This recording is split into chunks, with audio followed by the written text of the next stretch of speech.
மாதவம் செய்த ராவணன் ஆணவம் தலைக்கேற வந்தான். யாரும் வெல்லற்கு அரியன் ராவணன் தலை கவிழ்ந்தே நடந்தான்.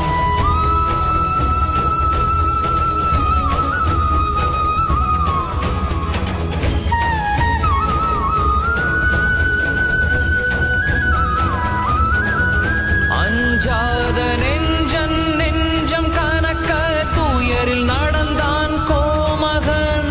வானம் எனக்கு பூமி எனக்கு வரம்பு இன்றி சிந்திப்பவன். காலத்தின் கணக்கை மறந்தவன் ஈசனின் அன்பை